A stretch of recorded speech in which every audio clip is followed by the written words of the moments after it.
வணக்கம் நண்பர்களே, மற்றொரு கலந்துரையாடலில் உங்களோடு இணைந்து கொள்வதில் மகிழ்ச்சி. இன்றைக்கு முக்கியமாக உரையாடப்படுற ஒரு விஷயமாக கிபுல் ஓயா திட்டம், அது தொடர்புல குடியேற்றங்கள் ஏற்பட போகுது என்ற பரப்புரைகள், பல்வேறு சர்ச்சைகளை மீண்டும் ஒரு 30 ஆண்டுகள் பின்னுக்கு போய் நாங்கள் மீண்டும் இந்த இனமுறுகல் நிலைமை ஒன்றை பார்க்கிறோம் தமிழ் சூழல்ல. இது தொடர்பில் நம்மோடு உரையாடுவதற்காக உங்களுக்கு நன்கு அறிமுகமான ரட்னசிங்கம் அனஸ்லி அவர்களை இணைந்து கொள்கின்றார். ஒரு அரசியல் ஆய்வாளர், தொடர்ச்சியாக தனது கருத்துக்களை பதிவு செய்து வருபவர்கள். வணக்கம் அனஸ்லி.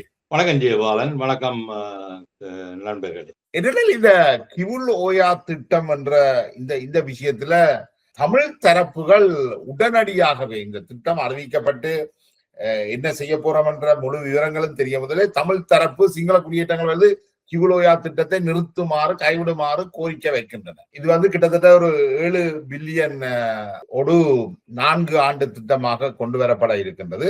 அந்த கிபுல் ஓயா, பெரியோயா பிரதேசங்கள்ல இருக்கக்கூடியவர்களுடைய வாழ்வாதாரத்தை ஊக்குவிக்கும் நோக்கத்தோடு இந்த திட்டம் அறிமுகப்படுத்தப்படுகிறது. கிட்டத்தட்ட சிங்கள 6000 குடும்பங்கள் இதால நன்மை பெறும் என்று சொல்லப்படுகிறது. ஏற்கனவே அங்க இருக்கிறார்.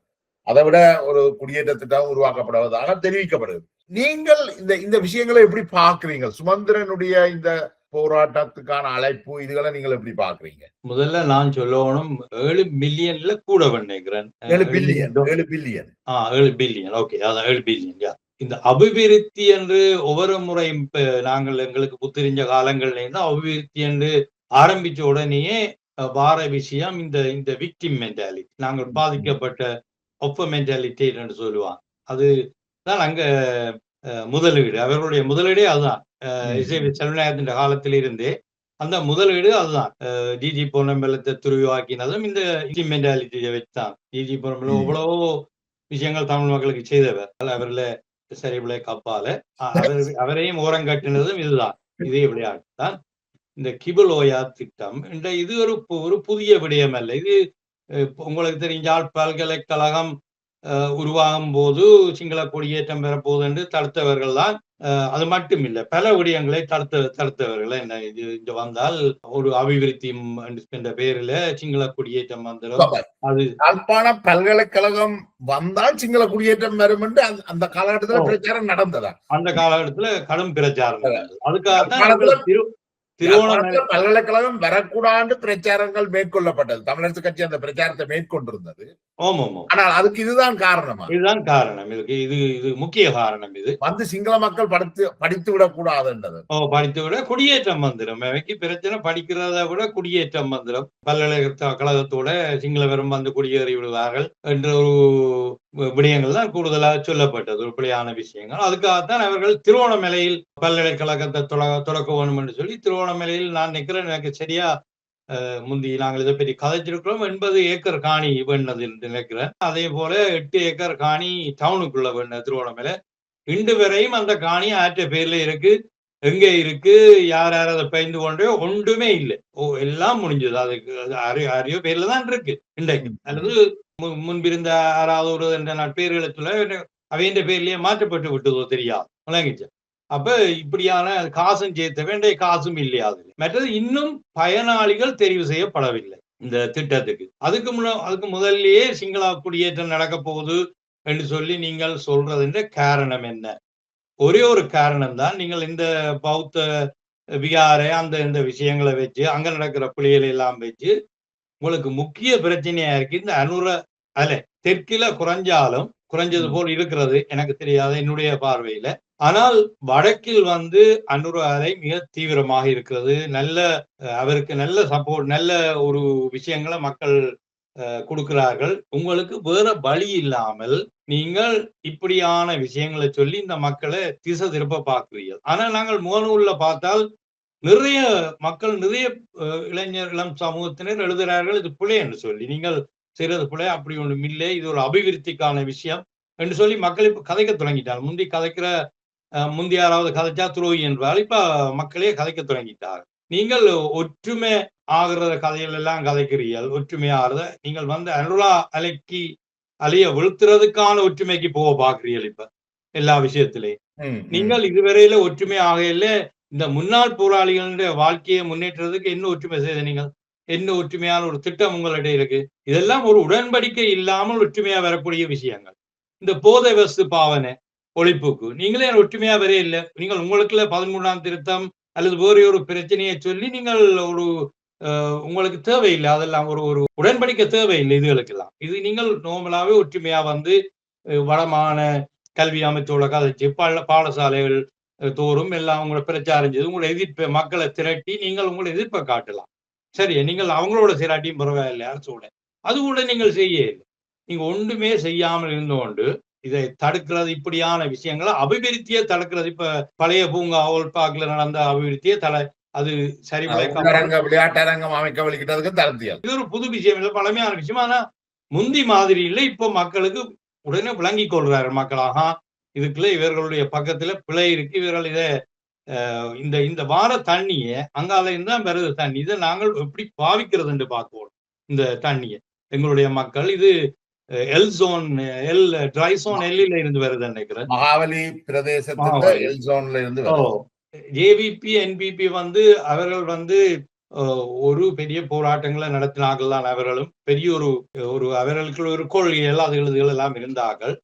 அவைக்கு தெரியும் இதெல்லாம். நான் நினைக்கிறேன் என்னுடைய கணக்கின்படி அவர்கள் யாழ்ப்பாணத்தை நோக்கி அடிக்கடி வருவதும் பொங்கல் அண்டு அது எல்லாம் வருவதும் என்று அவர்கள் இந்த மையவாதம் என்று சொல்றது நினைக்கிறேன். மையவாதம். இப்ப யாழ்ப்பாணத்தை வச்சுத்தான் எல்லாம். இப்ப யாழ்ப்பாணத்தை உடைச்சால் இதுக்குள்ள இந்த மையவாதத்தை இதை உடைச்சால் மற்ற இடம் எல்லாம் உடைக்கலாம் என்று அவர்கள் நினைக்கிறார்கள். அதுதான் அவர்கள் திருப்பி அதுக்குள்ள வாராள். இவைக்கு தேவையான இந்த சர்ச்சைக்குரிய பிரச்சனை, இந்த கண்ட்ரோவர்ஷியல் இஷ்யூஸ் தான் இவைக்கு தேவை. அதை வச்சுக்கொண்டுதான் இவ வாழ்க்கையை ஓட்டி கொண்டிருக்கிறேன். இப்ப முதல்ல ஒன்றும் செய்ய இல்லை, இவைக்கு செய்யலாம். நீங்க சொல்றதை பாக்க அனஸ்லி, இலங்கை சுதந்திரம் அடைஞ்ச காலத்துல இருந்து தமிழரசு கட்சி, தமிழ் தேசியம், அதுக்கு பிறகு புலி தேசியம், இதெல்லாம் வந்து கிட்டத்தட்ட ஒரே மாதிரியான ஸ்ட்ராட்டஜியை தான் பாவிக்கணுமோ?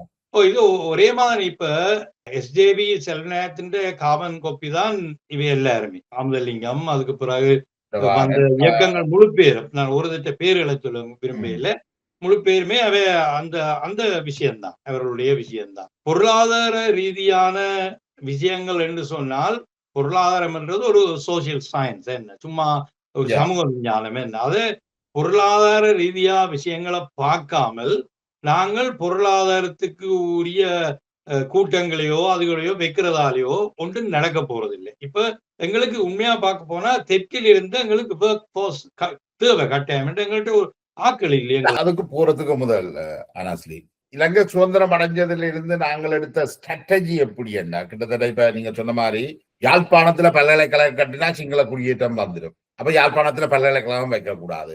உப்பளத்தை திறந்தா சிங்கள ஆக்கள் வேலைக்கு வந்துடும், உப்பளத்தை திறக்க கூடாது. அல்லது கிவுலோயாவுக்கு தண்ணி கொண்டு சிங்கள ஆக்கள் வந்துடும், அது வேண்டாம். யாழ்ப்பாணத்துல குடிக்க தண்ணி இல்ல, மகாவலியை கொண்டு வந்தா சிங்கள குடியேற்றம் வந்துடும். இப்படி இருக்கின்றால் எங்களுக்கு மூக்கு போனாலும் பரவாயில்லை, எதிரிக்கு சவுனம் பிழைக்கணும் என்ற தன்மை தான் இருக்கு. இப்ப நாங்கள் அபிவிருத்தி அடையணும் என்றது எங்களுக்கு முக்கியம் இல்லை, ஆனால் எதிரி அபிவிருத்தி அடைந்துடக்கூடாது என்று இந்த மனநிலை வந்து எப்படி தெரியுது உங்களுக்கு? அதான் எதிரி மாத்திரமல்ல, இந்த மக்களுக்கு அபிவிருத்தி கிடைக்கக்கூடாது. அப்பதான் இந்த மக்கள் சொல்லுவார்கள், புண்டிருந்தால்தான் அவர் அரசியல் செய்யலாம் என்று. அந்த ஒரு ரீதியில தான் இதெல்லாம் போகுது. மக்களுக்கு தான் அபிவிருத்தி, அவங்களுக்கு சிங்கள மக்களுக்கு இந்த அபிவிருத்தியால ஒன்றும் பெற போறது இல்லை, எங்களுடைய மக்களுக்கு தான் கிடைக்க போறது. இப்ப தண்ணி யாழ்ப்பாணத்துக்கு வராமல் தடுத்ததாலே யாருக்கு நட்டம்? கொடுக்கப்பட்ட காசுகள் எல்லாம் திருப்பி போயிட்டு ஏசியன் பேங்க் ஆகும் கொடுத்த காசுகள் எல்லாம் போயிட்டுது. இப்ப ஏர்போர்ட் பெற சொல்றீங்க, ஏர்போர்ட் விசாரிக்க சொல்லி ஒரு பெரிய காசு அவங்க கவர்மெண்ட் ஏர்போர்ட் விசாரிச்சா நிச்சயமா சிங்கள மக்கள் வேலைக்கு வருவார்கள். என்ன ஏர்போர்ட் சம்பந்தமான வேலை அவங்க 74% இலங்கையில் இருக்கிற மக்கள். அப்ப ஏர்போர்ட் விஷயத்திலே அவைக்குத்தான் கூட பங்கு இருக்கும். அவைதான் நிச்சயமா வருவினா வேலைக்கு, தமிழாக்கள் சிங்களாக்கள். யாழ்ப்பாணத்துல உள்ள போதனா வைத்தியசாலையில 265 தாதிமார் எடுக்கப்பட்டது. அந்த தாதிமாருக்கு 65 தமிழர்கள் தான் விண்ணப்பித்திருக்கிறார்கள். 65 பேர் தான் தமிழ் தரப்பில இருந்து எடுக்கப்பட்டிருக்கு. விண்ணப்பித்த அத்தனை பேருக்கும் அந்த பொறுப்பு கொடுத்திருக்கு. ஆனால் 200 பேர் தென் மாகாணத்தில இருந்துதான், தென் பகுதியில இருந்துதான் வந்து இங்க பணியாற்றுகிறார். வடக்கு கிழக்குல பணியாற்றக்கூடிய மருத்துவர்கள், மருத்துவ தாதிகள் தென் பகுதியில இருந்துதான் வருகிறார்கள். ஏன் வடக்குல இல்ல? மருத்துவர்களோ மருத்துவ தாதிகளோ ஏன் இல்ல? நீங்கள் சொன்னது போல ஏர்போர்ட் கட்டினா என்ன? இந்த அபிவிருத்தி திட்டம் ஏர்போர்ட் கட்டுறதுக்கு இல்ல, இனி வரும் காலங்கள்ல வேலி அடைக்கிறதுக்கு, உணவகங்கள்ல சமையல் செய்யறதுக்கு, உணவகங்கள்ல துப்புரவு பணி ஆற்றுறதுக்கு தமிழ் பகுதிகள்ல ஆட்கள் இல்லை. இப்பவே மலையான் கவைக்கு போறீங்கன்னா சிங்கள ஸ்டூடெண்ட்ஸா வேலை செய்யணும். முதலும் இதை பற்றி பேசி இருக்கிறோம். எத்தனையோ கடைகள்ல இப்ப நீங்கள் ஹார்பரை டெவலப் பண்ணுன்னு சொல்றீங்க. ஹார்பரை டெவலப் பண்ணா அவங்க தான் பெறுவாங்க கூடுதலா. 100 பேர் வேலைன்னு சொன்னா 60 பேர் இருப்பாங்க சிங்கள மக்கள். என்ன இப்ப கிரிக்கெட் ஸ்டேடியம் கட்டுறீங்க. கிரிக்கெட் ஸ்டேடியத்துக்கு 6 பேரை போயினோம். அதுலயும் 60% நிச்சயமா 50-60% சிங்கள மக்கள் தான் பெறுவினோம் வேலைக்கு. அது தெரிஞ்சாக்கள். இந்த கிரிக்கெட் ஸ்டேடியத்தோட விஷயம் தெரிஞ்சாக்கள். நாங்கள் இதை உடைக்கணும். இந்த தன்மையை உடைக்கணும். இதை உடைச்சு இலங்கை ஒரு நாடு என்று சொல்லி ஒரு இதை கொண்டு வரணும் இந்த மக்களுக்கு. அதுதான் ஏபிபி என்பிபி செய்யுது. என்ன அது மக்கள் கன பேர் அதை ஏற்றுக்கொள்றாங்க. பல்கலைக்கழகத்தை நாங்கள் எதிர்த்த மாதிரி உள்ளரங்க விளையாட்டு மைதானத்தையும் நாங்கள் எதிர்த்துட்டோம். அதாவது வடக்கு கிழக்குல தெரிஞ்சோ தெரியாமலோ அபிவிருத்தி வந்துடக்கூடாது, தமிழ் மக்கள் அபிவிருத்தி அடைஞ்சிடக்கூடாது என்றதுல தமிழ் தேசியம் வலு தீவிரமா இருக்கு. இது ஏன் இவர்களுக்கு விளங்கியல வடக்கு கிழக்கு அபிவிருத்தி அடையாதபடியா வடக்கு கிழக்குல வாழ இயலாது என்று சொல்லி தமிழ் மக்கள் வெளியேறி தென்பகுதியில போய் குடியிருக்கிறார்கள், வெளிநாடுகளுக்கு புலம்பெயர்கிறார்கள். அபிவிருத்தி அடையாமல் வடக்கு கிழக்க வச்சிருந்ததால தான் தமிழ் மக்கள் தொடர்ந்து வடக்கு கிழக்க விட்டு வெளியேற. இது தமிழ் தேசியத்துக்கு தெரியலைன்னு நினைக்கிறீங்களா? அல்லது அந்த பகுதிகளை கைவிடணும் என்று தமிழ் தேசியம் வேலை செய்யுதா? இல்ல அவர்களுக்கு நல்ல வடிவா தெரியும். அவர்களுக்கு தெரியாத அவர்களுடைய தேர்தல் வெற்றி இன்றைக்கு 70 வருடமா இதை கதைச்சு தானே அவருடைய தேர்தல் வெற்றி. அப்ப அவர்கள் அதை தங்களுடைய தேர்தல் வெற்றியையும் தங்களுடைய அரசியல் வாழ்க்கையும் அதை தான் பார்க்கிறார்கள். இப்ப கிளிநொச்சியில இருந்து தண்ணி விழாம மறைச்சதால அவருக்கு தேர்தலில் வெற்றி அடைஞ்சொன்னு தான் பாரு விளங்கிச்சு. அவரே கிளிநொச்சியை சேர்ந்தவர் அல்ல விளங்கிச்சா. ஆனா யாழ்ப்பாணத்துக்கு தண்ணி விழக்கூடான்னு மறைச்சிட்டு அவர் வெற்றி அடைஞ்சொன்னு தான் பாரு. அப்படி அவர்களுக்கு அரசியல் ரீதியான வெற்றியும் இதுகளும் அவருக்கு கிடைக்குது தானே. அவர்களுக்கு 70 வருஷமா இதைத்தான் செய்யறாங்க. இப்ப பாத்தீங்கன்னா உள்ளக விளையாட்டரங்கம் வேண்டாம், பல்கலைக்கழகம் வேண்டாம், மாவலி தண்ணி வரக்கூடாது, 18 பார் மட்டும் வந்துட்டுது. என்னன்னு சொன்னால் இப்ப ஸ்ரீதரனை ஓவர்டேக் பண்ணிட்டார் சுமந்திரன். அவர் இப்ப 500 அலைய நிப்பாட்டு இல்லாமல் இப்ப அவர் மோசமான இதான வழக்கு போடுறது இதுகளை பற்றி பல ரெண்டு கதைக்கிறது எல்லாரும் கதைக்க முன்னா கதைச்சிடுவார். சுமந்திரன் நினைக்கிறாரா தான் ஒரு தீவிர தமிழ் தேசியவாதியா போனால்தான் வாக்க எடுக்கலாம் என்று? நிச்சயமா நீங்கள் நினைக்கிறீங்களா அவருக்கு விளங்கியல தமிழ் மக்கள் இந்த தமிழ் தேசியத்தில இருந்து விடுபட்டு கொண்டு போறதுக்கு அவர் உணரவே இல்லையோ? இல்ல அவருக்கு சுமந்திரனுக்கு விளங்காத விஷயங்கள் இருக்காது. ஆனால் அவை இந்த இப்படியான சென்சிபிள் விஷயங்களை கதைச்சு தக்க வச்சு கொள்ளலாம் என்று முயற்சி செய்கிறார். என்ன அவர் வேறொரு வழியும் இல்லை அவைக்கு. மற்றது அவருக்கு எதிரான பிரச்சாரங்கள் எல்லாம் துரோகி என்ற மாதிரி அவருடைய பழைய ஸ்டேட்மெண்ட்டை வச்சு இருக்கிறபடியால் அவர் அதை துடைத்தெறிகிறதுக்கு இப்போ ஒரு தீவிர தமிழ் தேசியவாதியாகவும் தீவிர விஷயங்கள்ல இதனோடு மக்களை சுத்தமாக புளியாவளி நடத்துறார். இப்ப சுமந்திரன் ஸ்ரீதரனை வேண்டிட்டார், ஓவர்டேக் பண்ணி வந்து கொண்டு நீங்கள் இந்த ஓல்பாக் விஷயத்துல பார்த்தாலும் சரி, என்ன இந்த விஷயத்துல பார்த்தாலும் சரி, அவர்தான் முதல் கிபுலோயா திட்டத்துல அவர்தான் முதல் அறிக்கை விட்டதும் முதல் ஆரம்பிச்சதும். என்ன ஏதோ பெரிய எங்களுடைய அவர் சொல்றாரு என்னென்றால் எங்களுடைய இதுகளால எங்களுடைய கலாச்சாரம் பண்பாடு எங்களுடைய விஷயங்கள் குடியேற்றத்தாலே எல்லாம் இல்லாம போடும் என்று சொல்றார். நாங்கள் ஒரு ஆளுடைய பர்சனல் கதையில கதைக்க கூடாது. இதுகளை விட நீங்கள் கல்யாணம் செய்ய உங்களோட குடும்பத்துக்கு வருகிறேன். அப்ப நீங்கள் என்ன சொல்றீர்கள் மக்களுக்கு? நீங்கள் என்ன சொல்றீர்கள் என்று மக்கள் இப்ப நாங்கள் மக்களை கேள்வி மூளையில ஒரு நட்டை திறந்து விட மக்கள் கேட்கிறாரு. முந்தி கேட்கையில இப்ப மக்களுக்கு விளங்குது இந்த விஷயங்கள் எல்லாம். இப்ப எல்லாம் உலகம் மாறிக்கொண்டு வருது. உங்களுக்கு தெரியும், எங்கட ஒளிரும் வாழ்வில இருந்த முன்னாள் போராளி என்ன பேர் அகிலனுக்கு அவர் ஒளிரும் வாழ்வுங்கிற 5 பேர் இருக்கு. நம்ம ஒளிரும் வாழ்வில் எங்களை முன்னாள் போராளிகள் ஒட்டி சுட்டான் பிரதேச சபையில உறுப்பினர் அவர் இருந்து அவருக்கு சர்வதேச மனித உரிமை அமைப்பாளர். முல்லைத்தீவுக்கு இப்ப அவர் சர்வதேச ஒரு அமைப்பாளர். அவர் முன்னாள் போராளி.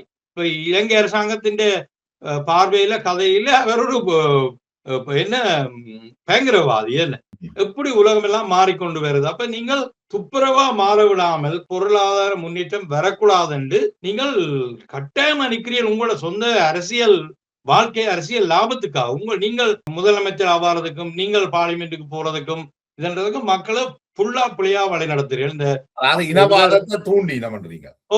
அதை தூண்டி விடுங்க. இப்ப நீங்கள் பாத்தீங்கன்னா என்ஜினியர் சிவகுமார் தெரியும் தானே, அவர் எத்தனையோ வருஷமா போராடி கொண்டிருக்கிற இந்த ரெயின் வாட்டர் ஹார்வெஸ்டிங், மற்றது மழைநீர் சேகரிப்பு, மற்ற விஷயங்களை அந்த எவ்வளவோ இன்னும் கொண்டு வர முடியல. அந்த அவர் கதை கேட்க கொஞ்சம் ஆத்திரத்திலையும் கதைப்பார். போயிட்டு நீங்கள் கவனிச்சிருப்பீங்க.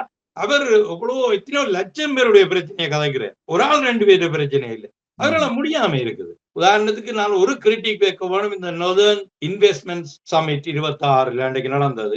அதுல நீங்கள் சீனா ரஷ்யா தூதுவரை கூப்பிடு. சீனா ரஷ்யா தூதுவர் ஒரு கிழமைக்கு முன்னதான் டூரிசம் அது இதெல்லாம் காய்ச்சாண்டு நீங்க எல்லாம் போடுறீங்க. ஆளுங்க நீங்க எல்லாம் போடுறீங்க. சீனா தூதுவர் அதுதான் இதுதான் சொன்ன நீங்க எல்லாம் போடுறீங்க. ஆனா இதுக்கு நீங்கள் கூப்பிடல. என்னன்னா இது வேற ஒரு லொபி பண்ணி வேற ஒரு இதுக்களால அவைய கூப்பிடாமல் வரைய இல்லை இதுக்கு. அப்ப நீங்கள் அவையும் கூப்பிட வேணும் இதுக்கு. மற்றது அபிவிருத்தியின் ஒரு பகுதி தான் இந்த பாதிக்கப்பட்ட முன்னாள் போராளிகள், வயோதிபர், மாற்றுத்திறனாளிகள், அதுவும் அபிவிருத்தியோட சேர்ந்த விஷயம். அது அவையில் அழைக்கப்படவில்லை. அபிவிருத்தியை நான் காணல. இந்த எக்ஸிபிஷன்ல நிக்கிறான். இந்த இப்ப நடக்கிற எக்ஸிபிஷன் அதை பொய்ய இல்லைன்னு சொல்லக்கூடாது. இதெல்லாம் அபிவிருத்தியோட சேர்ந்த விஷயம். அபிவிருத்தி என்றால் மக்களின் செழிப்பை, prosperity of the people and prosperity of the people தானே அபிவிருத்தி. அப்ப இந்த மக்களை நீங்கள் வறுமை கோட்டு கீழே அல்லது பாதிக்கப்பட்ட இந்த முன்னாள் பொருள் ஆயிரக்கணக்கான ரோட்ல இன்றைக்கு நடுவீதியில நிற்கிறார்கள். அவர்கள் சரியோ புரியோ அது வேற ஒரு விஷயத்துக்கு நாங்க போவோம், அது வேற. ஆனா அது மக்களுடைய இது சுபிட்சத்துக்காக தங்களை உயிரை கொடுக்க போனார்கள். இன்றைய கைகால் எல்லாம் வளர்ந்து போய் நிற்கிறார்கள். அதுல ஒரு முக்கியமான விஷயம் என்ன, அவர்கள் யாருக்கு எதிராக ஆயுதம் ஏந்தி போராடினார்களோ, இலங்கை அரசுக்கு எதிராக இலங்கை அரசு படைகளை தாக்குதல் அளித்து கொலை செய்துதான் அந்த போராட்டம் நடந்தது. ஆனால் இலங்கை அரசாங்கம் அவர்களுக்கு 10,000 ரூபாய் நிதி வழங்குது. ஆனால் இவர்களுக்கு ஆயுதங்களை கொடுத்து இவர்களை போராட தூண்டின புலம்பெயர்ந்த தமிழர்கள் அவர்களுக்கு என்ன கொடுக்கிறார்கள்? எங்களை அரசியல்வாதிகளோட அவருக்கு ஒழுங்கான ஒரு ப்ரொஜெக்டை அரேஞ்ச் பண்ணே இல்லை. இந்த புலம்பெயர் தமிழரோட சேர்ந்து இன்றைக்கு நீங்கள் ஆக்களை போராட பண்றதுக்கான புலம்பெயர்ந்த நாடுகள்ல விடுதலை புலிகளுடைய கிட்டத்தட்ட 300 பில்லியன் டாலர் பணம் அசையும் அசையா சொத்துக்களாக இருக்குது. இன்றைக்கு விடுதலை புலிகளுடைய அன்றைய காலகட்டத்துல நிதி சேகரித்தவர்கள், விடுதலை புலிகள் இந்த தங்களுடைய நிதியை கொடுத்து முதலீடு செய்தவர்கள் இன்றைக்கு ஹெலிகாப்டர்ல கொண்டு சாமத்திய வீடு செய்கிறதும், ஹெலிகாப்டர்ல கொண்டு திருமணங்களை நிகழ்த்துற தாம்பீகமான விஷயங்கள் எல்லாம் இங்க நடக்கும். அவர்கள் பல வீடுகளை வச்சிருக்கிறார்கள். அவர்கள் பிரைவேட் ஜெட்டில பயணிக்கிறவர்களாக எல்லாம் விடுதலை புலிகளுடைய முக்கியமான பலர் இருந்திருக்கிறார்கள். விடுதலை புலிகளுடைய தளபதிகள் பலர் இங்கு மிகப்பெரிய வியாபார நிறுவனங்களை நடத்தி கொண்டிருக்கிறார்கள். ஆனால் விடுதலை புலிகள்ல இருந்து கையை காலை இழந்து படுக்கை புண்ணோட இருப்பவர்களுக்கு இவர்கள்ட்ட இருந்து எவ்வித உதவியும் செய்ய. அதான் முக்கியம். நீங்களும் கிளிநொச்சி அந்த பகுதி போய் வாரால் நான் வருடமா போறேன். எங்களால எந்த கெப்பாசிட்டி இல்லை அதுக்கு இயங்குறதுக்கு ஃபுல்லா தனிப்பட்ட முறையில. இவர்கள்ட்ட எவ்வளவு விஷயங்கள் இருந்தும் அதை அவர்கள் செய்யலை. இப்ப இந்த முதலீடுகள் இந்த இதுகள் செய்யலாக்களோட ஒப்பிட்டு பார்க்க நான் ஐபிசி பாஸ்கரன் எடுத்தால், தனிப்பட்ட முறையில அவர் பேரை சொல்றது எனக்கு நன்றியோ தெரியாது, எடுத்தால் அவர் டான்ஸ் ஆடுறார், எல்லாம் செய்கிறார், அதுகளை விடுங்க ஒரு பக்கம் அவர். ஆனால் பாஸ்கரன் கோயில் கட்டே இல்லை, தேர் கட்டே இல்லை. பாஸ்கரன் மரம் வைக்கிறார், உற்பத்தி செய்யறார், பழம் எடுக்கிறார், வெட்டுறதை காட்டுறார், சரிவிலை கப்பால நாங்கள் அந்த பக்கத்தையும் பார்க்கணும். தேவாலன் என்ன மற்றது விளையாடு ஆக்கள் போய் என்ஜாய் பண்றதுக்கான விஷயங்களை செய்யறார். ஒரு அதுக்குள்ளால வேலை வாய்ப்புகள் உண்டு. அவர் சம்பளம் கூட கொடுக்குற குறைய எனக்கு தெரியாது. நான் அதை தனிப்பட்ட முறையில நான் இது. ஆனால் வெளிநாட்டுல போய் கோயில் கட்டுறீங்க நீங்க, வேத கோயில ஜைவ கோயில நல்ல திட்டம் தான் அது. அந்த ஏதோ செய்யுது, 150 ஏக்கர்ல ஏதோ செய்யுது. மற்றது நீங்கள் ஒரு விஷயத்த முக்கியமா கவனிக்க வேணும். இந்த எங்களை விட மற்றவையெல்லாம் அறிவு கூடினார்கள் இல்லைன்னு, உலக யுத்தங்கள் இப்ப மாற்றம் வந்து கொண்டிருக்குது கடுமையா. ஒவ்வொரு நாளைக்கு என்ன நடக்கும்னு தெரியாது. இப்ப ஈரானுக்கு நாளைக்கு அடி விழுந்தால் எவ்வளவோ பிரச்சனை இலங்கைக்கு வரும்.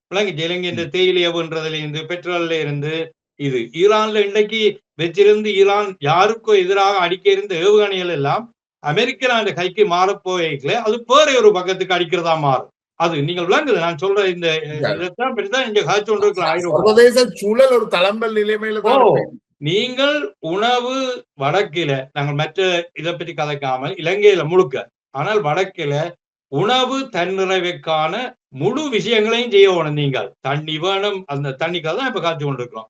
உணவு தன்னிறைவு கட்டாயம் வேணும். நீங்கள் இந்தியாவை நெடுக நம்பிக்கொண்டிருக்க இயலாது, சீனாவையும் நம்பிக்கொண்டிருக்க இயலாது. ஆனா சீனா இந்தியான்ற உதவிதான் எங்களுக்கு தேவை. ரெண்டின்றையும் சீனாவின் வளர்ச்சி வேற. உங்களுக்கு தெரியும், சீனா ஒரு தரையும் ஒன்றும் வேண்டே இல்லை, எல்லாம் அவங்ககிட்டயே இருக்கு. யுத்த கப்பல்ல இருந்து, நீர்மூழ்கி கப்பல்ல இருந்து, அடிக்கிற ராக்கெட்ல இருந்து சகலதும் அவனுடைய ப்ராடக்ட். இந்தியா அப்படி இல்லை. இந்தியாவுடைய தேசிய கொடியை கூட சீனா தான் உற்பத்தி செய்து, இந்தியாவில இருக்கிற விநாயகர் சதுர்த்திக்கு கரைக்கின்ற பிள்ளையார் கூட சீனாவில இருந்தான். யோசிச்சு பாருங்க. அப்ப சீனாவுக்கு இந்தியாவுக்குள்ள வேறுபாடு. இந்தியா நல்ல பொருளாதாரத்திலுமே முன்னேறி வருகிறது. ஆனால் சீனா ஒரு தடவையும் தங்கி இல்லை. இந்தியா நிறைய வேற விஷயங்கள தங்கி இருக்கு. நீங்கள் ராக்கெட் லான்ச்சர் பண்ண என்ன பண்ண வெளிநாட்டிலையும் தான் அவங்களோட தயாரிப்பு குறைவா இருக்கு. அவங்க முழு விஷயத்தையும் நாங்களே செய்யறாங்க பிளைட்ல இருந்து. மற்ற இந்தியா சீனாவின் கன மூலப்பொருள்ல தங்கி இருக்குது. உங்களுக்கு தெரியும், இந்த மருத்துவ விஷயங்கள் இந்தியா சரியான ப்ரொடக்ஷன்ல கூட இந்த குளிசை செய்யறது மருந்து முழுக்க சீனா மூலப்பொருள் முழுக்க 100%. அப்ப சீனாவும் இந்தியா அப்படியேக்க இந்த பிரச்சனை ஒன்று இருக்கு. ஆனா நாங்கள் அந்த இதுக்குள்ள கூட போகாமல் நாங்கள் இந்தியாவையும் இந்தியாவோட போய் சைன் பண்ற ஐரோப்பிய யூனியன் அல்லது ஜெர்மன் சைன் பண்ணி இந்தியாவுடைய இதுக்கு வரைக்கும் நாங்கள் அதுக்கு மெதுவா ஜாயின் பண்ணி கொள்ளவோம். அதுக்குள்ள போய் ஜாயின் பண்ணி நாங்களோட அவங்களோட ஒரு மாகாணம் அளவு கூட வர மாட்டோம். இலங்கை எங்களுக்கு முதலாளி வேலை பார்க்கறதுக்கு நாங்கள் ஈக்குவல் பார்ட்னர்ஷிப்பா இருக்க போறோம்.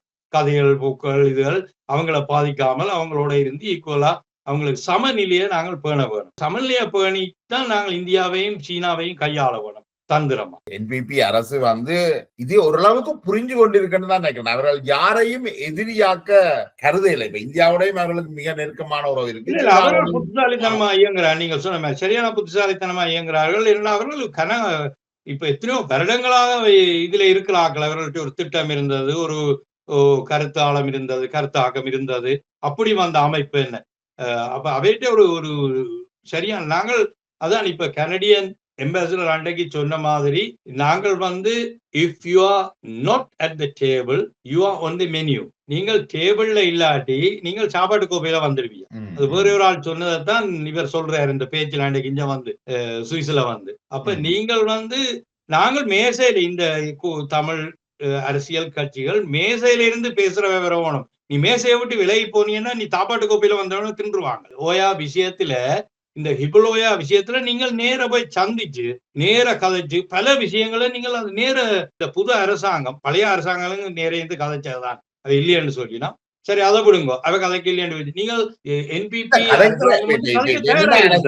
ஒரு நிமிஷம் தாங்க. இப்ப நீங்க கதைக்கிறேன்டா நாங்கள் போய் காய்ச்சிட்டா அவர் மாட்டேன்னுட்டார், போய் காட்டி போட்டாருன்னுட்டு வாரது அல்ல கதைக்கிறது. அதுதான் உங்களுக்கு ஒரு அரசியல் திறமை இருந்தால் நீங்கள் தொடர்ச்சியாக கதைச்சு அவைய கன்வின்ஸ் பண்றது அல்லது அவர்கிட்ட இருந்து எடுக்க வேண்டியதை எடுக்கிறது தான் உங்கள்ட்ட திறமை. இந்த திறமை உங்கள்கிட்ட எப்பவும் இருக்கேன். உங்கள்கிட்ட இருந்த தமிழ் தரப்பிட்ட இருந்த திறமை என்னன்னா, தமிழ் மக்களுக்கு வர அபிவிருத்திகளை தடுத்து அதை இனவாத சாயம் பூசி நீங்கள் உங்களை மட்டும் வளர்த்துக்கணும். அரசியல்வாதிகள் தங்களை மட்டும் வளர்த்து கொண்டு உங்களுடைய வாக்கு வங்கியை பலப்படுத்தினதை மட்டும்தான் நீங்க இதுவரைக்கும் சாதிச்சிருக்கிறீங்க. அந்த வாக்கு வங்கியும் சரிஞ்சு கொட்டுன்ற நிலைமைக்கு வந்துட்டுது. ஆனா நீங்க இன்னும் உங்களுடைய ஸ்ட்ராட்டஜியை மாத்திர, அதாவது தமிழ் மக்களுடைய வாழ்க்கையை மேம்படுத்தினால்தான் உங்களுடைய வாக்கு வங்கி நிலைக்கும் என்ற அந்த அடிப்படையை கூட புரிந்து கொள்ளாத ஒரு முட்டாள்களாகத்தான் தமிழ் தலைமைகள் இருக்கின்றன. நிச்சயம். ஏனென்றால் இவை இப்ப இந்த குடியேற்றத்தை பற்றி அல்ல இந்த திட்டத்தை பற்றி கலைக்கலன்னா நீங்கள் ஒரு ஃபைலோட உங்கள்ட்ட ஒரு கன்செப்ட் இருக்க வேணும். அதை கொண்டு போகணும். நீங்கள் கொண்டு போய் எழுத வேணும். நீங்கள் ஆக்களை தெரிஞ்ச ஆக்களை கொண்டு இதை என்ன செய்யறது, தண்ணி எங்க வருது, இத்தனை பேர் நாங்கள் ஒரு நாளும் யோசிச்சது இல்லை. எங்களுக்கு இருக்கிற திட்டம், நாங்கள் ஒரு சோம்பேறி தமிழ் தலைமைகள் விடுதலை புலிகள் உட்பட ஒரு சோம்பேறி அரசியல்வாதிகளாகத்தான் விடுதலை புலிகள் அரசியல் செய்யல, ஒரு சோம்பேறிகளாகத்தான் செயல்படுகிறார். அவர்களுக்கு வேற திட்டங்களை பற்றியோ அல்லது plan A, plan B, plan C என்ற எதுவுமே கிடையாது. அவர்களுக்கு தெரிஞ்ச ஒன்றை வச்சுக்கொண்டு அதிலேயே காலத்தை கடத்தி கொண்டு இருக்கிறார்கள். அதான் நீங்கள் இப்ப சிவகுமார் ஒரு சூப்பர் ஆள். அவர் மாதிரி ஆட்கள் ஒரு 4-5 பேரை தேர்வு செய்து இந்த நீர் பிரச்சனையை பற்றி தெரிஞ்ச ஆக்கள், இந்த வாட்டர் மேனேஜ்மெண்ட் அவைய பிடிச்ச ஒரு கான்செப்ட் உருவாக்கணும். அங்க போய் பார்த்து எதால தண்ணி வருது, எங்க வருது, எத்தனை பேர் அவங்க சொல்றாங்க, இத்தனை பேரை குடியேற்றலாமன்ற நன்மை தீமைகள் என்ன, அவைகளை பார்த்து நீங்கள் ஒரு ஃபைல்ல வச்சு கொண்டு போகணும். கதைக்கு நீங்கள் ஃபைல்ல வச்சு கொண்டு போய் அவங்களோட கதைங்கோ, நிச்சயம் உங்களுக்கு வெற்றி பெறும். நிச்சயமா உங்களுடைய நீங்கள் மக்கள் நலன் சார்ந்ததா இருக்கணும். உங்களோட கதைகள் நீங்கள் தடுக்கிறத பற்றி கதைக்கிறது இல்லை, மக்கள் நலன் சார்ந்ததா இருக்கணும். ப்ரொஜெக்ட் வரத்தான் வேணும், ஆனா இப்படித்தான் வரணும் நீங்கள் கதைக்கணும். அப்பதான் அது சரி வரும், நிச்சயமா சரி வரும். நிச்சயமா என்னென்றால் இந்த திட்டம் ஹிவ்லு ஓயா திட்டம் வடமாகாணம், கிழக்கு மாகாணம், அடுத்தது வடமத்திய மாகாணத்தின் எல்லையை ஒட்டித்தான் இந்த திட்டம் இருக்குது. அந்த கிவுல் ஓயா அந்த திட்ட பகுதி வடமாகாணத்தை சேர்ந்தது. ஆனால் இருந்தாலும் அந்த திட்டம் வார இடம் ஏற்கனவே சிங்கள மக்கள் வாழ்கின்ற இடம். கடந்த காலங்கள்ல வவுனியா பிரதேசத்துல இந்த குடியேற்ற திட்டம் முதல் ஆரம்பத்துல வெளியோயா பகுதிகள் எல்லாம் வரும் பொழுது தமிழர்கள் பலரையும் அங்கு குடியேற சொல்லி அழைப்பு விடுக்கப்பட்டது. தமிழர்கள் அவ்வாறான குடியேற்றங்களுக்கு போகையில்லை. அதுக்கு காரணம் என்னென்றால் அங்க வசதி குறைவுகள் நிறையவே காணப்பட்டது. ஆனால் அந்த வசதி குறைவுகள் இருந்தபடியால் தமிழ் மக்கள் தங்களுடைய பிரதேசங்களை விட்டு அங்க குடியேற தயாரா இருக்கிறது. அதன் பிற்பாடு சிங்களவர்களை கொண்டு அரசாங்கம் மிக வறுமைப்பட்டவர்களை கொண்டு அங்க குடியேற்றியது. ஆனால் அந்த மக்களுக்குமே எந்த உதவி திட்டங்களும் வழங்கப்படவில்லை. ஆனால் விடுதலை புலிகளை பொறுத்த வரைக்கும் அவர்கள் சிங்கள மக்களை தாங்கள் தாக்குறையில் என்று சொன்னாலும் வெறியோயா, மணலாறு போன்ற இடங்கள்ல மிகப்பெரிய படுகொலைகள் இடம்பெற்றிருக்கு. அந்த சிங்கள மக்கள் படுகொலைக்குள்ளாகி இருக்கிறார்கள். இப்ப நடக்கிறது என்னன்னா, அந்த பிரதேசங்கள்ல இருக்கிற மக்களுக்கு வாழ்வாதாரத்தை கொடுக்கிறதுக்காக இந்த ஹிவ்லு ஓயா திட்டத்தின் மூலமாக நீர்ப்பாசனம் வழங்கப்பட இருக்குது. அப்ப அந்த நீர்ப்பாசனம் அங்க நடக்கும்னா 6000 குடும்பங்களுக்கான அதாவது வானத்தை பார்த்து பயிரிடுற அந்த பயிர் செய்கைக்கு மாற்றாக நீர்ப்பாசனத்தை வழங்குறதன் மூலம் அங்கே ஒரு அபிவிருத்தி திட்டம் அரசாங்கம் கொண்டு வரப்போகுது. இது முற்றுமுழுதாக அது சிங்கள மக்கள் வாழ்கின்ற அந்த பிரதேசத்துக்குள்ளதான் வருது. அங்க குடியேற்றப்பட்டால் அது அவர்களுடைய பிரதேசம் தான். அது ஏற்கனவே அவர்கள்ட்ட போன ஒரு பிரதேசம் தான். இப்ப தமிழ் மக்கள் என்ன செய்யணும்டா, அந்த தண்ணியில எங்களுக்கும் தண்ணியத்தா, எங்கட பக்கத்தை நாங்கள் அபிவிருத்தி செய்யணும் என்று கேட்கணுமே ஒழிய நீ அவனுக்கு தண்ணி கொடுக்காத, அந்த அபிவிருத்தியை முடக்காத என்று சொல்றது மிக அநியாயமான கோரிக்கை. ஏனென்றால் அங்க ஏற்கனவே வறுமையில வாழ்ற மக்களுக்கு அரசாங்கம் ஒரு திட்டத்தை கொடுக்குது. அது உங்களோட எல்லப்புறமாக இருக்குது. அதுக்கு என்ன செய்யறது? நீங்கள் மகாவலி தண்ணியை நீங்கள் தானே வர வேண்டாம் என்று சொல்றீங்க. வானத்துல உள்ள மக்களுக்கு குடிநீர் தண்ணி பெரிய பிரச்சனையா வரப்போகுது. வடமாகாணத்துல இருக்கிற ஸ்ரீதரன் கட்டுப்பாட்டுல இருக்கக்கூடிய இரணமடு குளத்துல இருந்து வர தண்ணிய ஸ்ரீதரன் தரமாட்டேன்னு சொல்லிட்டார். அங்க உள்ள அந்த விவசாயிகளும் தாங்கள் தரமாட்டோம். அதுக்காக அப்ப எங்கள்கிட்ட அந்த பெருந்தன்மை இல்லை. அப்ப கடல் தண்ணிய நன்னீர் ஆக்குறது சாத்தியம் இல்லை. இந்த பொருளாதார வாழ தண்ணிய கடலுக்கு விட்டுட்டு திருப்பி கடலுக்கு தண்ணி இருக்கிற மாதிரி எல்லாம் இருக்கு. மகாவலியில இருந்து வார தண்ணி, இப்ப சிங்கள பகுதியில இருந்து வார கரண்ட் நாங்கள் வேண்டாம் என்று சொல்லலுமா? சரியோ, விக்டோரியா நீர்ப்பாசன திட்டம் மற்ற நீர்ப்பாசன திட்டங்கள்ல இருந்து வார இந்த மின்சாரத்தை நாங்க பாவிக்கிறோம். ஆனால் அந்த விக்டோரியா அணைக்கட்டு உடைந்தாலோ அல்லது ஏனைய அணைக்கட்டுகள் உடைந்தாலோ அங்க பாதிக்கப்படுற ஆயிரக்கணக்கான மக்கள் சிங்கள மக்கள். எனக்கு இன்னொன்றும் விளங்கல, நாங்களே போயிருக்க முடியாத பிரதேசங்களுக்கு நாங்கள் யாழ்ப்பாணத்தில இருந்து நாங்கள் விரும்பி நாங்கள் வன்னிக்கு போயிட இலங்கை அரசாங்கம் படித்த வாலிபர் திட்டமன்றத்தை அறிமுகப்படுத்தி ஸ்ரீமாவோ பண்டார் நாயக்கா தான் உங்களை ஊக்குவிச்சவாங்க போறது. நாங்கள் விரும்பி போகல. அதே போல அரசாங்கம் கொண்டு வர திட்டங்களை நீங்கள் எடுத்து அந்த இடங்கள்ல போய் குடியேறல. ஏனென்றால் உங்களுக்கு அந்த சூழல் சாதகம் இல்லாத சூழல். மலையத்தில இருந்து குடியேற்றப்பட்ட பலர் வன்னியில இருந்து மீண்டும் மலையத்துக்கு திரும்பி சென்றது வரலாறு. அப்படி இருக்க சிங்கள மக்கள் குடியேறுவார்கள் என்று இவர்கள் தாங்களே ஏன் ஒரு கட்டுக்கதைகளை கட்டுகிறார்கள் என்று எனக்கு வரட்டுத்தனமான விடயம். ஒரு அடிப்படை தன்மை இல்லாத ஒரு நீங்கள் தீவு பகுதியிலிருந்து கிளிநொச்சி அங்கெல்லாம் குடியேறியல் அங்க தண்ணி இல்லையா, இன்றைக்கு தண்ணி வரைக்கும் அங்க கொடுக்கப்படாதுன்னு நீங்க தான் சொல்றீங்க. எல்லாம் நீங்க தான் சொல்றீங்க. இன்னைக்கு மலைய மக்கள் சம்பந்தப்பட்ட எத்தனையோ கிராமங்கள் வந்துட்டு கிளிநொச்சி முல்லைத்தீவுல தனிய மலைய மக்களுடைய கிராமம். அப்ப நீங்கள் மலைய மக்களை சொல்றீர்கள், ஆனால் உங்களை போல இந்த நாட்டை சேர்ந்த சிங்கள மக்களை ஒரு சொத்து ஒரு கொஞ்சம் கூட வர வேண்டாம்னு சொல்றீங்களா அங்கால. அப்ப இதெல்லாம் ஒரு ஒரு முரண்பாட்டு இதன்ற மக்களை ஒரு வர முதலே வர வேண்டாம் என்று நினைக்கிறோம். ஆனால் வடக்கு கிழக்குல இருக்கிற மூன்றில் ஒரு பகுதி தமிழர்கள் தென் பகுதியில தான் வாழ்கிறார்கள். ஒரு 2-3 நாட்களுக்கு முதல் மனோ கணேசன் அறிக்கப்படுறார் தான் போய் யூரோப்பியன் பார்லிமெண்டாரியோ பிரெஞ்சு அம்பாசடரை சந்திச்சு இந்த காத்து இந்த இதால வந்த இந்த பிரச்சனையால மழையால வந்த சேதத்துக்கு மலைய மக்களுக்கு சரியா பகிரப்படவில்லையா, அதால உடனே ESP பிளஸ் நிப்பாட்டுங்க. ESP பிளஸ் கிடைக்கிற ஆத்திரப்படுத்துற வேலையே என்ன மக்களே என்ன. அவங்க எந்த அரசாங்கம் இருந்தாலும் இந்த பிரச்சனை வரும் சரியா உடனுக்குடனே சரியா செய்ய முடியாது. இப்ப NPP இருந்தாலும் சரி வேற அரசாங்கம் இருந்தாலும் இப்படியா பிரச்சனை வரும், வரக்கூடாதுன்னு வரும். இது இப்படித்தான் வரும். அதுக்கு உடனடியா போய் எப்படி அந்த அவருடைய கதை அது பேப்பர்ல போடுறான். இவர் GSP பிளஸ் நிப்பாட சொல்லி சொல்றாரு.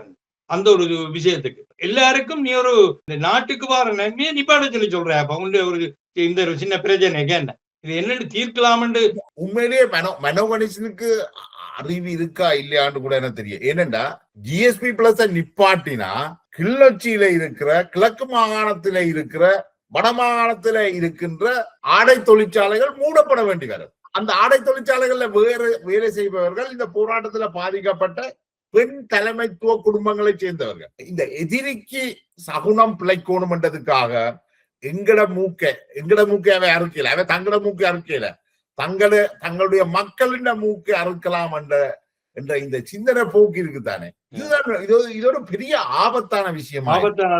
உண்மையா என்ன பொறுத்தல மனோகரசன் போல ஆக்களுக்கு பொருளாதாரம் என்னென்று விளங்காது, அவைக்கு ஒன்றும் தெரியாது. உசுப்பேத்தி இப்படியான அரசியலை கதைச்சு அப்படி கதைச்சு வாராக்கள் தானே சரியா ஆழமா நீங்கள் சொன்ன மாதிரி ஆழமா இப்ப இந்த விஷயங்களை சிந்திச்சா அவர் கதைக்க மாட்டார். அவருக்கு அட்வைசரும் இல்லை சொல்லிக் கொடுக்கறதுக்கு. ஏன்னா அவருக்கு தான் இல்லை. அப்படித்தான் எங்கட அரசியல் அவர் மட்டும் இல்லை எங்கட அரசியல்வாதிகள் ஆழமா சிந்திக்கிற தன்மை இல்லாததான் GSP பிளஸ் நிப்பாட்டு. நீங்க ஐரோப்பாவிலையும் கட்சிகளுக்கு இருக்கிற சில பேர் எழுதி கொடுக்கலாம் GSP பிளஸ் நிப்பாட்டு. அவன் நிப்பாட்டுறே விளங்கிச்சு. அது GSP பிளஸ் நிப்பாட்டுறதால தமிழ் மக்களுக்கு அவ்வளவு பாதிப்பு வரும்னு தெரிய வேணும் முதலில். அப்ப சும்மா GSP பிளஸ் நிப்பாட்டு சும்மா ஒரு கேலரி கதையெல்லாம் இதுகள் எல்லாம் விளங்கிச்சு. நாங்கள் சரியான திட்டத்தோட போய் இப்ப நீ முதல் சொன்ன மாதிரி இப்ப இந்த இவுள் ஓயா திட்டத்துக்கு சரியான ஒரு திட்டத்தை எழுதி கொண்டு சரியா ஒரு கான்செப்ட் இதோண்டு போய் அவர்களோட பேச வேணும். அரசாங்கத்தை இப்படி இருக்கு, இப்படி போலா தண்ணி வரும், இத்தனை லீட்டர் தண்ணி வரும்,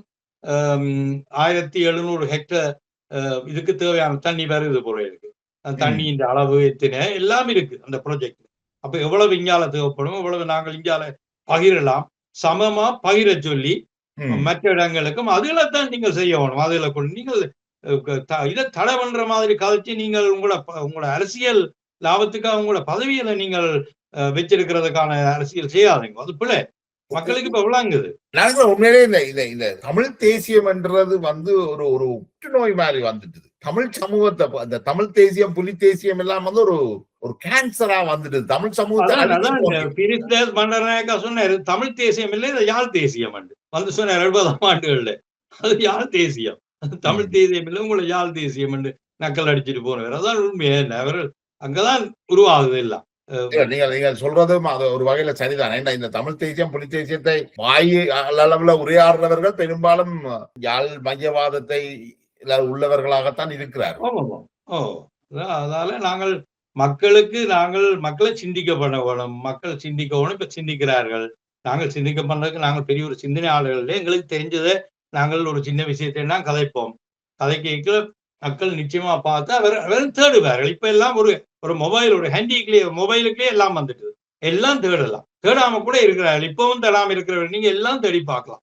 எத்தனை விஷயம் என்னென்ன இதுல இருக்கு, என்ன பிரச்சனை, எத்தனை ஏக்கர் வரப்போகுது, எந்த வழியால வரப்போகுது, எத்தனை என்ன சொல்றது தண்ணி இந்த கனளவு அவ்வளவு வரப்போகுது, அது எல்லாத்தையும் கணக்கு பார்க்கணும். இத்தனை கிலோமீட்டர் தூரத்துக்கு வருது, அந்த கிலோமீட்டர் சிங்கள மக்கள் முடிச்சா மிச்ச கிலோமீட்டருக்கு தமிழ் மக்களுக்கு இதை கொடுக்கலாமா, அது இன்னும் எவ்வளவுக்கு இதை ஊக்குவிச்சு இன்னும் கூட இதை செய்யலாம், எவ்வளவு பயிர் செய்யலாம், நாங்கள் கணக்கு பார்க்கணும். நினைக்கிறேன் 200 ஹெக்டர் ஆகுமே, 200 ஹெக்டர் கூட நினைக்கிறேன் கூட வென்று அந்த அது ஒரு பெரிய ஒரு 1700 ஹெக்டர் வரைக்குல நாங்களும் இதுல பயன்படலாம். எவ்வளவு பேர் பயன்படலாம். எவ்வளவு தமிழ் மக்கள் உண்மையிலேயே மகாவலி இந்த திட்டத்தோட இணைந்து மகாவலி திட்டத்தின் மூலமாக மகாவலி தண்ணீர் வடக்குக்கு வருவதன் மூலம்தான் வடக்கின்ற தண்ணீர் பிரச்சனையை தீர்க்கலாம். வடமாகாணத்தை நாங்கள் செழிப்புள்ள மாகாணமாக மாற்றலாம். ஒரு நீங்கள் இந்த குடியேற்றம் நீங்கள் கான்செப்டை கொண்டு போகணும். இந்த குடியேற்றம் வரைகளை எத்தனை பேர் வரையினம், எத்தனை எவ்வளவு பள்ளிக்கூடங்கள் வேணும், எவ்வளவு ஆசிரியர்களும்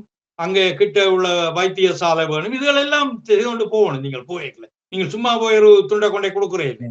சகல விஷயத்தையும் ஆராய்ச்சி பண்ணி இன்னொரு முக்கியமான விஷயம் என்னன்னா, வடமாகாணத்தில இருந்து தொடர்ச்சியாக இளைஞர்கள் வெளியேறி கொண்டிருக்கிறார்கள். வடமாகாணத்துல உள்ள வயோதிபர்களை பாக்குறதுக்கு அங்க இளைய சமூகம் இல்லை. வடமாகாணத்துல உள்ள வயோதிபர்களை மட்டுமல்ல, அந்த வயோதிபர்களை பாக்குறதுக்கான பென்ஷனை கொண்டு வரதுக்கான அந்த இளைய சமூகம் உழைச்சால்தான் அந்த முதிய சமூகத்துக்கான பென்ஷனும் அதையும் அரசாங்கம் வழங்கக்கூடியதாக இருக்கு. அப்ப இப்ப ஜெர்மன் அரசு என்ன செய்யுது? ஜெர்மன் அரசு தங்களுடைய நாட்டில இளைய சமூகத்தின் பற்றாக்குறை காரணமாக தமிழ்நாட்டிலையும் கேரளாவிலையும் போய் அலுவலகங்களை திறந்து இளைஞர் யுவதிகளை ஜெர்மனுக்கு கொண்டு வரார்கள். இந்த நிலை வடமாகாணத்துல உருவாகிட்டு. வடமாகாணத்துல இன்னும் ஒரு சிறிது காலத்துல வடமாகாணத்துல வயோதிபர்களாகி இறந்து போகின்றவர்களை தூக்கி கொண்டு செல்வதற்கு இளைஞர்களுடைய பற்றாக்குறை ஏற்படுற அபாயம் எங்கள் இருக்கு.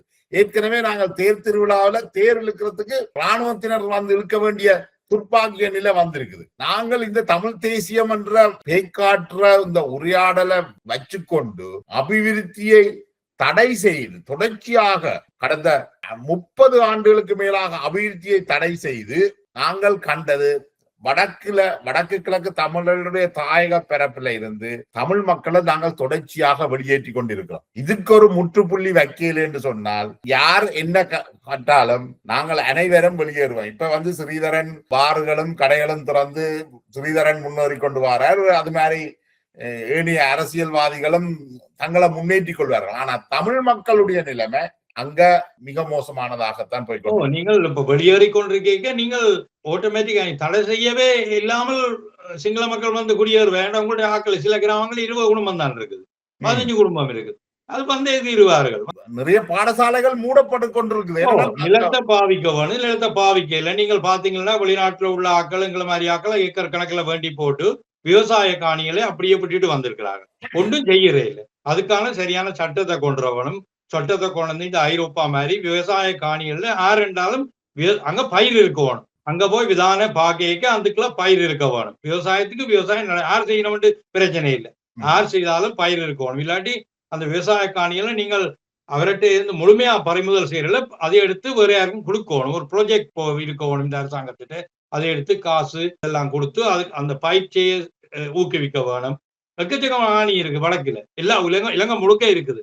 சிங்கள வேற ஒருத்தராம் தமிழர் அவங்களும் இப்படித்தான் வேண்டி விட்டுட்டு வேலி அடைச்சி போட்டு வந்துட்டாங்க. இங்கேயும் வேண்டி விட்டுட்டு வேலி அடைச்சி போட்டு வந்துருக்கு.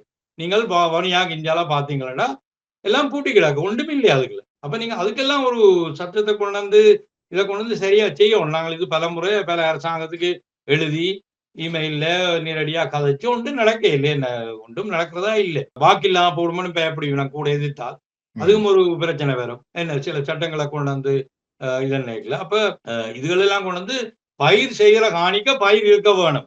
பயிர் இல்லாம காணி இருக்கப்படாது. அது யார் செய்யணும் எங்களுக்கு பிரச்சனை இல்லைன்னு நீங்கள் சட்டத்தை கொண்டு வரணும். சட்டத்தை கொண்டு சரியான கடுமையான சட்டமாகணும். மக்களோட சேர்ந்து நீங்கள் அங்க இருக்கிற மக்களுக்கு இதுகளை கொடுக்கணும். என்ன காசுகள் என்னன்னு சொல்றது இதுல கொடுத்து அந்த பயிற்சியை ஊக்குவிக்கணும். நீங்கள் உரையாடல் பல்வேறு விஷயங்களையும் காய்ச்சிக்கிறோம். இலங்கையை பொறுத்த வரைக்கும் இலங்கை தமிழ் சிங்கள முஸ்லிம் மக்கள் அனைவரும் ஒன்றிணைந்து சகல உரிமைகளோடும் ஒருவருக்கொருவர் ஏற்றத்தாழ்வு இல்லாமல் அந்த நாட்டையும் அங்க மாகாணங்களையும் முன்னேற்றணும் என்ற அந்த புள்ளியோட நான் நினைக்கிறேன். நாங்கள் இந்த உரையாடலை முடிவு எல்லாரும் ஒரு மதித்து வாழ வேணும், மதிக்க வேணும். ஒரு நிச்சயமா. நன்றி ஜெயபால், நன்றி நண்பர்கள்.